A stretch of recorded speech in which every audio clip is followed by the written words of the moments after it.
So I'm going to take a step back to the sex ed conversation. Now that I know this story is appropriate for stream. So in middle school, I jerked off in the middle of my sex ed class. Hell yeah. In middle school, more details. That's just bragging.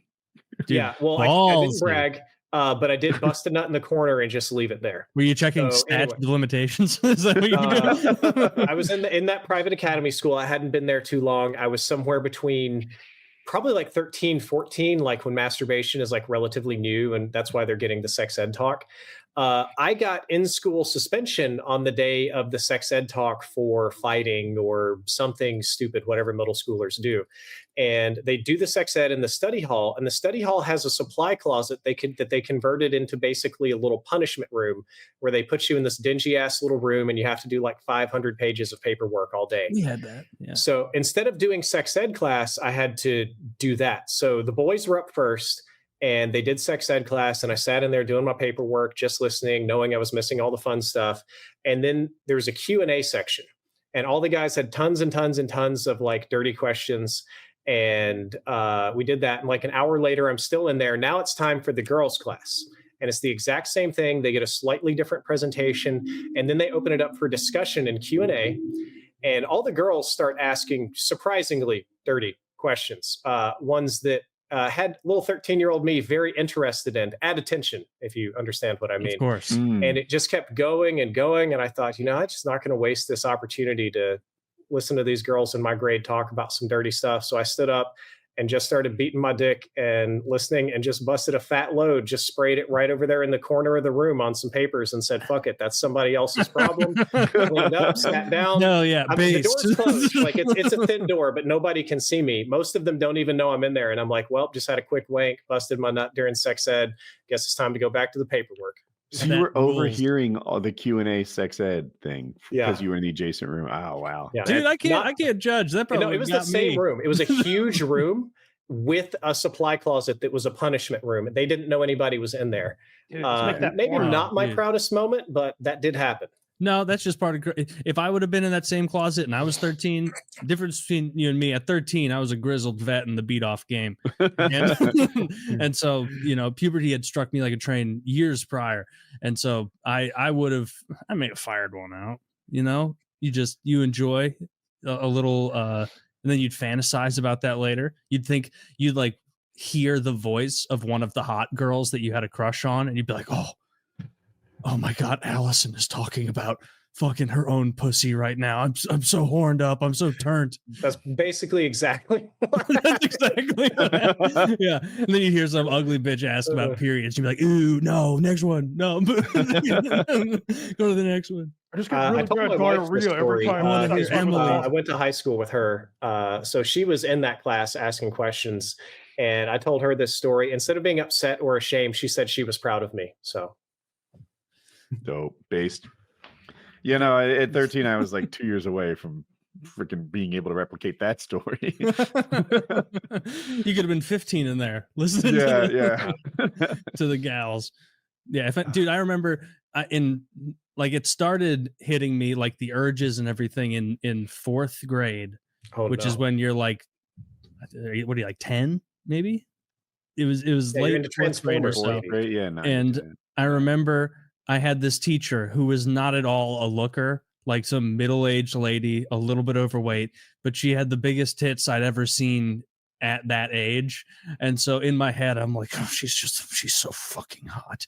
She's the hottest woman that's ever been alive. I would be like getting hard and like that, like when your dick starts getting hard in jeans and it's very uncomfortable because that's not a very boner facilitating fabric or wear. And I'd just be hard as a rock, like in fourth grade, watching this lady talk about fucking triangles or whatever, and just being like, God, I don't even know what I would do to you. I haven't got that far yet, but I want to do something to you. And I remember a little more. Show me your isosceles. Show me your fucking box, you geometry whore. I'm gonna bust one up in that hypotenuse.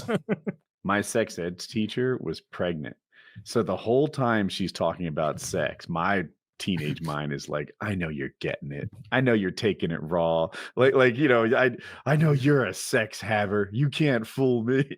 And somehow that was hot to my teenage mind. Everything in 7th grade, we had this this black kid, this enormously fat, like to the level of fat that someone should have been in contact with his parents. Like, what the fuck are you doing to this poor kid? Named Marquise. And Marquise was like always openly flirting with our big titted English teacher. And like, she was probably just being polite. And so, yeah, I loved Marquise was great. He was so funny at the lunch table. He got like burned badly as a kid, and so his like ear was like melted into the side of his face. So I didn't like looking at that. Super fat, deformed people must be the funniest around. Oh, hilarious! That guy was great. I think he left our school in like 9th grade. No, he didn't end it. I hope not. But I would. Yeah, that was very funny because he was all we talked about at the lunch table for like sometimes an entire session was like how big our 7th grade English teacher's tits were. And in retrospect, this was not an example. The 4th grade one is an example of me just like not understanding urges and like seeing a big breasted woman and being confused and desirous. Her tits were genuine. Like when she applied to be a 7th grade teacher, it should have come up and been like, ma'am, you cannot possibly be a 7th grade teacher. Because every time she'd wear a shirt, it didn't matter what the shirt was. They were so fucking big that shit happened where like the fabric got thin on the front of it because it had been stretched because the manufacturers in Cambodia or Vietnam had never imagined a size of tit that would be inhabiting this shirt. And so I would just be watching and love it. And she would sit on a stool in a skirt sometimes in front of the class. And I always wanted that like basic instinct thing to happen, but I never actually saw anything. Marquise claimed that he saw her pink panties, but I was like, Marquise, you're fucking whatever. You're the king of tall tales when it comes to this stuff. So I didn't buy it, but he claimed it. Ear and all. I remember in 9th grade, I honestly thought I saw this girl's panties, and I told her, I was like, I saw your panties, and she's like, I doubt it. I was like, I totally did. They're pink, and she says they're not, but I was sure in my soul that she was wearing pink panties and that I had seen them. And eventually I bet her $1. So I gave her $1 and she proved that she had on these like black satin panties. And I'm like, I still won. I need more money. Woody drops back. Swish. Yeah. She had like a jean skirt on and she pulled it down just enough, probably to wear it like halfway to what her bush would have been. Like it was a view. It wasn't like she pantsed herself or anything, but I got my $1 worth. Hell yeah, dude, that rules. And you were going home that night like, I've got ammunition for this evening to beat off with. Yeah, probably. That rocks. Did you guys have any large, just like giant tittied teachers you remember? No. None? No. I don't think so. Miss White was the hottest teacher in the school, and there was no one even close. Like not even close. She was a little taller than average and blonde with curly hair and like fit from the army, and she had freckles. She was really hot. We did have a teacher come to our senior party. A lot of the guys, she wasn't super hot in my opinion, if you're watching, sorry. But a lot of the guys would hit on her and they liked her just because she was a very young, very cool teacher, literally fresh out of college. The school didn't like her, so they decided not to renew her contract. So they legitimately did come out to our senior party and join the class for a whole bunch of underage drinking while like 17 and 18-year-olds tried to hit on her. That's not a good teacher at all. I always, that thing about the military veterans just getting teaching degrees, I wonder if that's done anywhere else in the world, because it sounds insane. Like think about what the whole idea of it is insane. Like what about serving in the military makes you qualified to teach children? Nothing. And the military outside of the Air Force often recruits lower IQ people for, well, grunt work.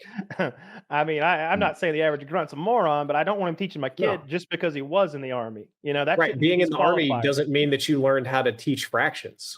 So, Kyle, I bet you'd be on the other side of this one. I know in North Carolina, they removed the, like, you had to be a teacher standard, if you had industry experience. So maybe you spent 10 years working in IT. Now you can teach computer programming. Sure. Maybe you worked whatever, someplace. Now you can teach 7th grade math, which is easy for you based on your work experience. You don't know how to teach, but you do know the subject. They were short on teachers. It made sense to me. I just don't. Then why make anyone get a teaching degree? Well, teaching degree is like, hey, I know tons about economics. Let me in there. You say, can I see your degree? Teaching is like an art. I think, isn't teaching like an art? You learn the methods and modes and strategy and philosophy behind it and all that kind of stuff. In an ideal world, sure. But again, the as soon as that AI thing takes over and we've got great tutors from crib to 12th grade, like kids are going to get so much smarter. If you're a parent who cares and you could get yourself that Da Vinci learning program where Leonardo da Vinci's on a fucking screen in the crib. Hello, young one. Well, we're on path because let me tell you a tale of old. Like that's what you need. You need that kid learning all day, every day from that brilliant AI, and then they can ask it questions. And unlike a stupid fucking ex-Marine, it knows the answer because it's a genius. It has all the knowledge of the combined knowledge of all mankind.